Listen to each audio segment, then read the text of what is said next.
경제가 이렇게 쉬울 수 없다. 경제가 이렇게 시원할 수 없다. 경제가 이렇게 색다를 수 없다. 경제 직설 지금부터 출발합니다. 자, 오늘은 저희가 이 문서준 부대표 그리고 김영롱 앵커 모셨습니다. 어서 오세요. 안녕하십니까. 네. 안녕하십니까. 반갑습니다. 네. 자, 오늘 저희가 예고해드린 대로 국제유가에 대한 이야기를 해볼 텐데 참 국제유가 요즘에 어떻게 될지 망설여집니다. 네, 오늘의 주제 확인하시죠. 자, 오늘 저희가 준비한 주제는 바로 이것입니다. 오일? 오잉? 망설여진다. 야, 정말 망설여진다. 네, 제목 진짜 잘 뽑은 것 같아요. 그렇죠. 아, 사실 근데 제가 원했던 제목 하나 있는데 말씀드려볼까요? 어떤 거? 오매불망. 오매불망. 네, 제가 사자성어를 하나 만들어봤어요. 네. 한번 운을 띄워주세요. 오, 오일을 매, 매수하기. 불. 불망은 좀 제가 말을 만들어야 되는데 네. 좀 망설여지지 않나? 아, 자신감 있게. 사자성어 이런 거는 무조건 자신감 있게 해야 되는 거예요. 그냥 캐논이에요. 어찌됐건 뭐 글자 수 제한 때문에 오늘 탈락됐습니다. 알겠습니다. 네. 자, 오늘 우리가 해볼 이야기가 국제유가가 최근에 많이 올라왔어요. 정말 많이 올라왔는데 그러면 더 올라갈 것인가? 사실 유가에 선물이 아니고라도 네. 뭐 ETF를 투자하시는 분들도 있고 다양한 방법으로 투자하시는 분들 많거든요. 네. 더 올라갈 것인가 아니면 여기가 고점인가 이 부분에 대해서 굉장히 고민이 많이 될 겁니다. 네. 일단 유가 현황부터 한번 들어볼까요? 고민하는 이유가 아마 네. 많이 올라와서 그러신 그렇죠. 것 같은데요. 네. 아마 어제 뉴스로 많이 보셨을 거예요. 그러니까 이틀 전 밤이죠.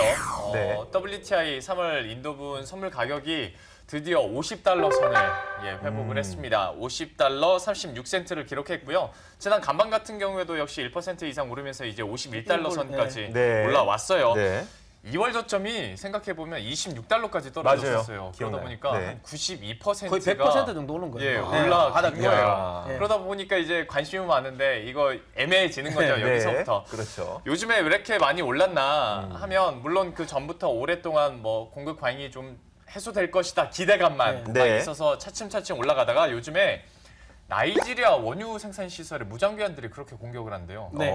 계속 치니까 네. 이제 원유 공급이 좀 줄어들 것이다. 네. 실제로 추정하는 것이 하루에 한 17만 배럴 정도 오. 감소한 것으로 추정이 되고 있긴 네. 합니다만은 이것 때문에 이제 상승 여력이 더 커지는 모습이었고요. 네, 17만 배럴이 어느 정도 규모인지 아마 체감이 안 되실 수도 있어요. 그게 네. 원유 공급 과잉이다 했을 때도 하루에 뭐 20에서 30만 배럴 더 많았을 때, 공급이 생산보다 많았을 때, 그때도 원유 공급 과잉이었거든요. 17만 배럴 꽤 많은 겁니다. 네. 감사합니다. 감사합니다. 네. 여러분 꽤 많답니다. 예, 그러고요. 여기에다가 금리 인상이 6월에 거의 확정적으로 하다가 네. 갑자기 요즘에 7월로 그렇죠. 넘어가나 막 네. 이렇게 네. 하다 보니까 달러가 아무래도 약세를 나타낼 수밖에 그렇죠. 없고 달러가 약세를 나타내다 보니까 또 유가가 달러화로 표시가 되잖아요. 네. 그러니까 유가는 상대적으로 좀 더 강세를 기록하면서 네. 요즘에 이제 51달러 선까지 네. 올라왔고 미국 에너지 정보국 같은 경우에도 이제 앞으로 전망치를 조금씩 네. 상향 조정하고 있는데요. 지금 나오고 있는 것이 바로 이제 원유 시장 전체적으로 브렌트유도 있고 두바이유도 있고 WTI도 있는데요. 2월이 저점이었고 네. 말씀드린 것처럼 그 이후로 계속 상승을 하고 있어요. 오. 그 다음 표도 한번 업종 지수를 제가 한번 캡처를 해봤는데요. 역시 비슷해요. 2월의 저점을 확인한 후에 네. 업종지수, 정유화학 업종지수 같은 경우에도 그 이후로 좀 상승을 하고 있다가 4월 들면서 네. 이제 개별 이슈들별로 좀 갈리는 아. 모습은 있어요. 네. 이렇다 보니 정유화학이 사실 너무 일반적으로 상식적으로 봤을 때 국제유가가 오르면 정유화학주들도 오르고. 호재잖아요. 네. 그렇죠. 보시는 것처럼 쭉 대표 정유화학 업종을 제가 뽑아봤는데요. 보시는 것처럼 2월에 저점을 찍고 조금 올라가는 건 맞는데 네. 말씀드린 것처럼 4월 지나가면서는 이제 개별 실적이랄지 개별 이슈들이 있다 보니까 네. 올라갈 건 계속 올라가는 것도 있고 내려가는 건 내려가는 것도 있고 네. 이렇게 있습니다. 그리고 또 한 화학주, 가지 마지막으로 준비를 했는데 항공주. 오늘따라 좀 준비를 많이 했죠. 네.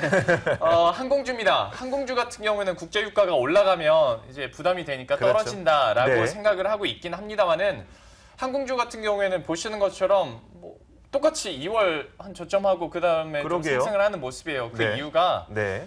국제 유가 자체가 지금도 충분히 저점이기 때문에 네. 우리에겐 그렇게 큰 피해는 없다. 지금도 충분히 저유가 상태다. 때문에 이것 때문에 뭐 크게 영향을 받진 않는다라고 얘기를 하더라고요. 역시 네. 항공주 같은 경우에도 그러니까 이제 뭐 얼마나 수송객 수가 뭐 늘어났냐, 네. 화물 수송이 늘어났냐, 뭐 이런 개별적인 이슈로 많이 움직이는 것 같더라고요. 항공사들의 입장에서 아직도 기름값이 그렇게 높은 편은 아니라는 것을 증명할 수 있는 게 바로 유류 할증료. 그쵸. 아직까지도 안 붙고 있어요. 예, 아직까지도. 근데 사실 예. 이제 항공주는 물론 이제 유가에 밀접한 영향을 뭐 미친다고는 하지만 네. 유가보다는 사실 달러가 더 그렇죠. 밀접한 영향입니다. 네. 결국에는 이제 유가보다는 결국에는 이제 달러 부채가 많은 업종이다 보니까 네. 결국 이제 달러 쪽으로 이제 영향을 많이 받는데 최근에는 좀 올라오는 이유는 아무래도 금리 인상과 관련된 우려가 그렇죠. 좀 감소되면서 네. 이제 달러가 약세되는 부분 뭐그 부분 때문에 좀 올라온다고 보면 되겠죠. 자, 달러 이야기는 좀 저희가 잠시 후에 네. 다시 한번 해보도록 하겠고, 그러면은 과연 1월 초에 유가가 한참 적점을 찍고 있었을 때 그때 네. 올해 전망을 좀 어떻게 했을지 궁금하지 않으신가요? 궁금해요. 궁금합니다. 제발 가르쳐 주십시오. 정말 이런 인위적인 진행 네, 제발 가르쳐 주십시오. 너무 궁금합니다. 아니 뭐 반응을 이렇게 해주시나. 알려주세요. 네. 자, 일단 제가 정리를 좀 해봤는데 몇 개의 그 글로벌 기관들이 있습니다. 유가 네. 전망을 했던 기관들이 있는데 그들이 어떻게 전망을 했는지 한번 살펴볼게요. 근데 최근에 이 국제 유가가 오른 것을 우리는 좀 이렇게 해석을 해봐야 돼요. 실제 수요가 늘었나? 아니면 수요가 늘 것 같나? 이 두 가지 모두 가능한 거거든요. 중요하죠. 네. 네, 그러면 해외 주요 기관들이 어떻게 이 전망을 했는지 한번 살펴보면 먼저 미국 에너지 정보청에서는 올 하반기까지 한 40달러, 그러니까 연말까지 한 40달러 찍을 것이다라고 전망을 했었는데 결국 틀린 거죠. 그런데 이 보면은 케임브리지 에너지 연구소에서는 2분기와 3분기에 약 41달러에서 50달러 선까지 올라설 것이다. 어떻게 보면 약간 맞췄어요. 네. 그리고 또 한 가지가 영국 경제 분석 기관이 있는데 여기에서도 2분기, 3분기에 한 47달러에서 51달러까지 올라가지 않겠느냐 맞췄습니다. 예. 자, 다음 판도 살펴볼게요. 바클레이즈, 크레딧 스위스 사실 이런 곳은 좀 못 맞췄습니다. 보시면은 2분기, 3분기 뭐 41달러, 4분기에 45달러까지 얘기했는데 결국 이미 달성했고요. 네. 크레딧 스위스는 너무 높게 봤어요. 2, 3분기에 60달러까지 올라갈 것이다. 아직 여기까지는 못 왔습니다. 방금 전에 그 미국 에너지 정보국 EIA 네. 거기 같은 경우에는 최근에 이제 이거를 상향 조정했어요. 그래서 네. 42.83달러까지 WTI 올라갈 것이다. 뭐 요즘에 수요 예측도 더 많아질 거라고 얘기를 좀 하더라고요. 네. 자, 그런데 그러면 사실 제가 지금 봤던 자료는 2월 자료입니다. 네. 올 초에 어떻게 전망했는지였으니까 4월 들어서 45달러까지 올라갔을 때는 글로벌 IB들이 앞으로를 어떻게 전망하고 있는지 그거를 다시 한번 짚어드리도록 할게요. 글로벌 투자은행들에게 월스트리트 저널이 한번 설문조사를 해봤더니 한 대부분의 모습이 좀 비슷합니다. 이제 하반기로 가면 갈수록 국제유가는 계속 올라가지 않을까라는 전망을 내놨는데 지금 표를 보시는 것과 마찬가지입니다. 지금 점이 굉장히 여러 개가 있죠. 색깔별로 여러 개의 그 글로벌 IB들이 전망을 한 거예요. 그런데 네. 대체적으로 보면 한 40에서 50 그리고 2017년이 되면은 거의 60달러까지도 올라가지 저기 않을 것이다. 노란 점으로 찍힌 데가 그건가 보네요. 크레딧 스위스인가 보네요. 네, 그러니까, 맞습니다. 예, 아주 예, 공격적으로. 네. 저 살색은 뭐예요? 살색. 지금 그 색깔이 제가 정확하게는 구분이 안 되는데 저거 대박인데요. 저거. 네, 저게 제가 보기에는 네. 스위스 크레딧 스위스일 것 아, 같아요. 저거. 네. 예, 그게 스위스. 자, 이런 식으로 전망을 하고 있는데 문제는 더 올라갈 것이냐겠죠. 그렇죠. 지금 중요한 게 더 네, 올라갈까지. 저거는 지금 이 정도 올라갔다예요. 그렇죠. 이미 네. 이 정도 올라갔다고. 더 중요한 거는 올라갈 것이냐. 그런데 월스트리트 저널이 이 글로벌 IB들을 상대로 설문조사를 해보니까 애널리스트들이 무슨 얘기를 하냐면은 일시적인 현상이다. 아 요즘에 이렇게 네, 올라간 것이 일시적인 현상이다. 왜냐하면 김영롱 앵커가 얘기했던 것처럼 베네수엘라랑 그리고 나이지리아에서 수송관이 파괴가 되면서 이 유가 생산이 좀 줄어들 것이다. 그렇기 때문에 이렇게 올라왔다. 일시적인 현상이고 거기에다가 달러와 약세까지 겹치니까 유가가 올랐다라는 것이죠. 여기에서 우리나라 증권사들도 좀 하는 이야기가 있는데 SK증권의 분석을 한번 들어볼게요. 네. 우리가 유가를 전망을 할 때는 두 가지가 필요하잖아요. 네. 실수요와 그리고 투자 수요. 네. 그런데 투자 수요를 보니까 작년 2015년에 유가가 30달러에서 일시적으로 60달러까지 반등했던 그 시기가 있었어요. 네. 그때는 투자 수요가 올라갔던 시기였거든요. 네. 제가 준비된 자료 있는데 한번 보여주시죠. 자, 투자 수요가 올라갔던 시기에 투자 수요가 꺾이자마자 3월이 투자 수요가 낮았던 때고 그때부터 투자 수요가 올라가기 시작하더니 7월부터 투자 수요가 꺾입니다. 근데 네. 이 시점이 바로 국제유가가 꺾여서 급격하게 하락하던 시기였어요. 네. 그러다 2016년 2월부터 투자 수요가 다시 올라가면서 국제유가가 상승한 거죠. 그러니까 지금 국제유가 올라간 것은 실수요보다는 투자 수요다. 그런데 투자 수요가 작년 고점과 거의 비슷하게 올라갔기 때문에 더 이상 올라가긴 힘들지 않을까. 네, 이런 이야기가 들리고 있어요. 어떻습니까? 저도 이제 이 부분과 관련돼서는 네. 이제 좀 같은 생각을 좀 하고 있습니다. 네. 사실 오랜만에 제 전공이 이제 나와서 할 말이 많긴 한데요. 네. 일단 기본적으로 저도 이제 이 부분을 이야기합니다. 지금 최근에 국제 유가가 많이 올라가는 것에 대해서 공급 감소 기대감이잖아요. 네. 그럼 실제 공급이 감소할 거냐라는 부분입니다. 그러니까요. 그러니까요. 네, 그런데 저는 그럴 가능성이 매우 낮다고 지금 생각을 하고 네. 있습니다. 왜냐하면 방금 이야기한 것처럼 나이지리아의 송주관 사실 방군에 관련된 부분이 물론 지속적으로 그에 따라서 이제 공격이 지정학적인 리스크가 있기 때문에 쉽지는 않아요. 이게 확 해결되지는 않겠지만 네. 나머지 부분은 해결될 가능성이 너무너무 높습니다. 네. 일단 첫 번째로 그 베네수엘라 같은 경우는 전력 생산이 사실 잘 안 되니까 네. 이제 이 원유 생산 시설이 잘 안 돌아왔어요. 그런데 이 부분은 뭐냐면 워낙 유가도 사실 이제 베네수엘라 같은 경우는 원유 단가 자체가 너무 높아요. 생산 단가가 높다 보니까 네. 또 많이 생산하면 손해인데 네. 이 말은 달리 이야기하면 유가가 좀 올라가면 베네수엘라는 생산할 수 있다. 할 가능성이 높다는 네. 거죠. 그러니까 지금 안 생산한다는 거지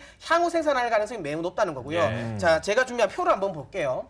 자, 이것도 이제 미국 에너지청에서 조사한 건데요. 이 단기 보고서입니다. 단기 네. 보고서인데 보시는 것처럼 글로벌 에너지 생산 전망인데 지금 보시는 게 파란색이 네. 이제 오펙이 생산하는 거고 네. 노란색이 미국이 생산하는 원유 생산량이에요. 네. 근데 보시는 것처럼 이제 생산량이 2006년에 미국이 굉장히 감소를 하잖아요. 예. 이게 뭐냐면 쉐일오일 업체들이 최근에 생산을 많이 안 하고 아. 있습니다. 파산도 많이 했고요. 근데 중요한 건 2017년으로 가면 어떻게 돼요?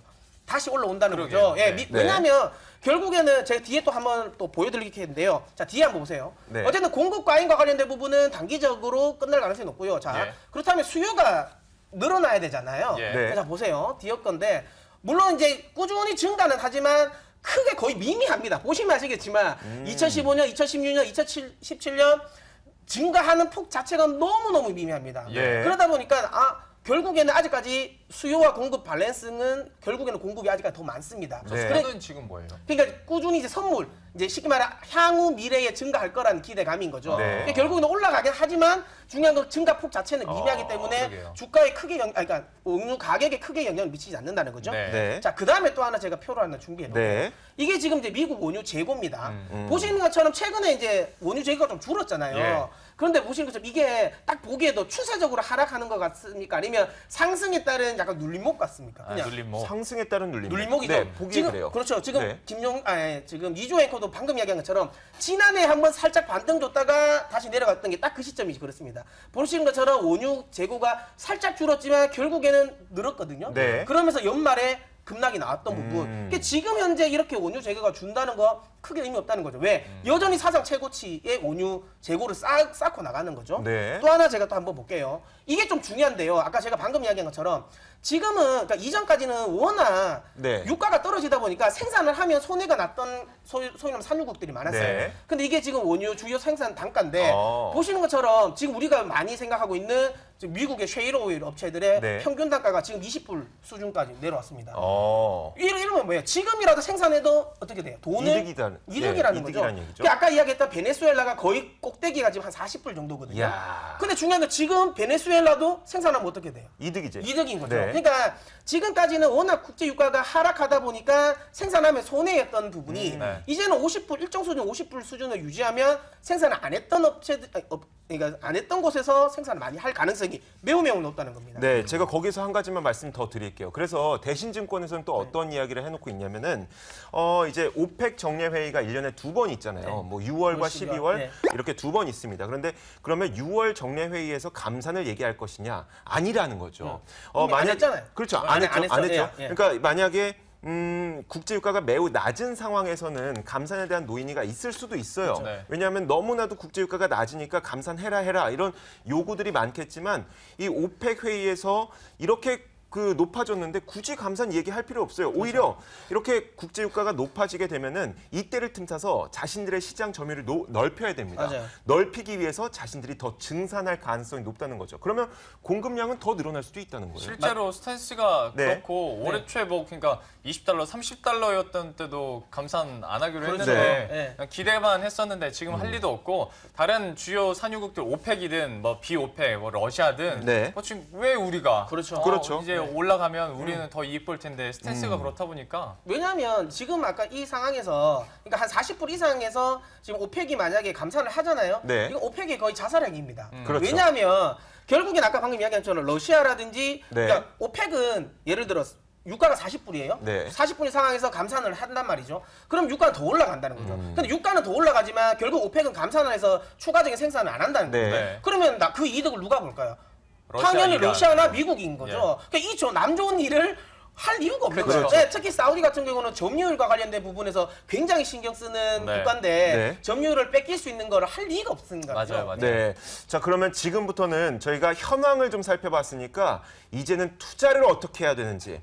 지금 얘기 듣기로는 이제 증산 가능성도 있고 공급량 조금씩 늘어나고 있고 물론 수요 늘어나고 있긴 하지만 미미하고 네. 이런 데서 그러면 이 원유 선물은 사실 선물이 아니더라도 하락으로도 또 베팅할 수도 있는 거거든요. 그렇죠. 투자를 위한 팁을 좀 주세요.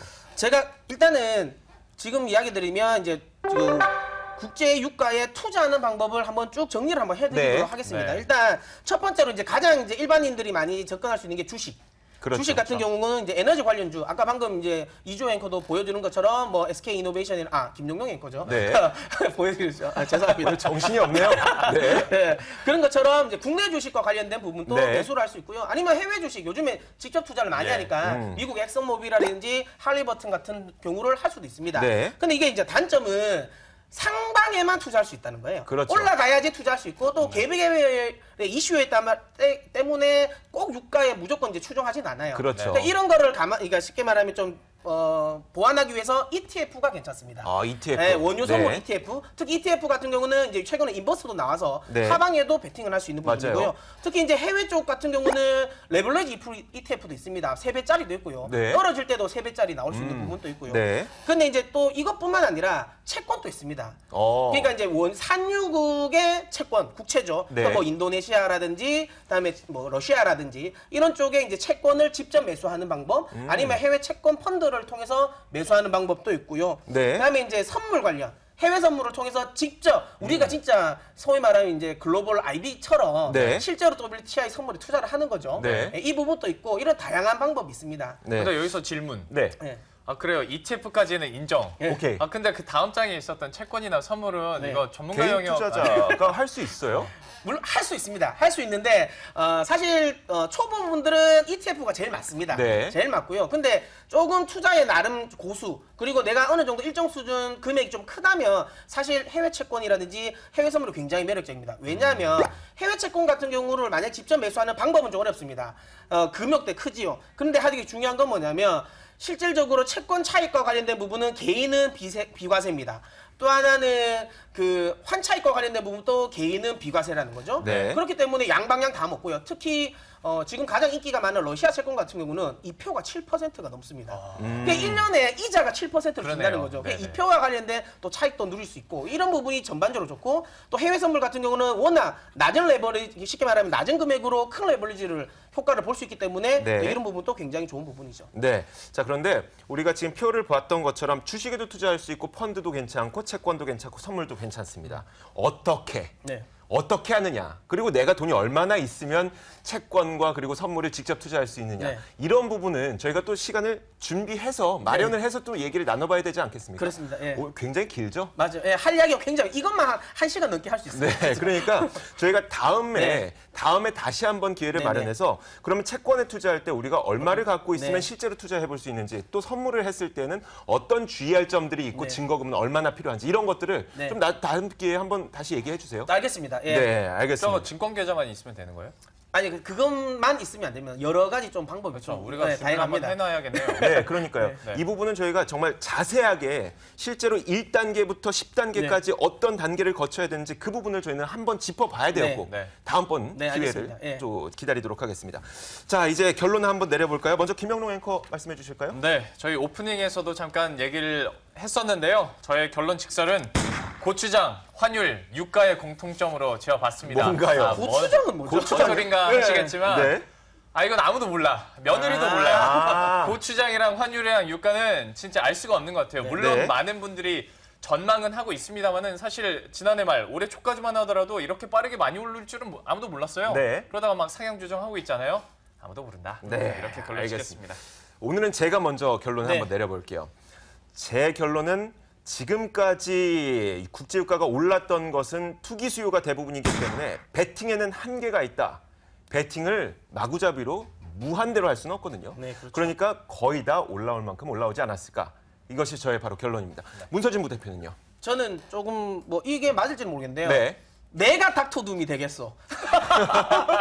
꿈이 크세요. 포부가. 아니 그게 뭐냐면 네. 저희 같으면 사실 지금이면 상방보다도 저 역시 하방에 조금 더 베팅하는 게 맞지 않을까. 물론 유가가 지금 뭐 연초처럼 30불을 깨고 내려갈 가능성은 크지 않습니다. 네. 하지만 지금 자리에서 상승할 가능성 여전히 낮다. 특히 지금이 인플레이션을 우려하는 시대가 아니지 않습니까? 네. 디플레이션을 우려하는 시대에 소위 말하면 유가의 추세적인 상승을 보고 투자하는 건 제가 보기에는 조금 어리석다. 그래서 내가 닥터둠이 되겠어. 네. 난 하방에 오히려 투자를 하겠다라는 이야기 드리고 싶습니다. 우리 만약에 내일 네. 그러니까 간밤에 네. 국제유가 급락하면 네. 닥터둠 하나 이거 이름표 만들어 줍시다 우리. 좋습니다. 알겠습니다. 자, 한번 저희가 국제유가 계속 지켜보도록 하겠습니다.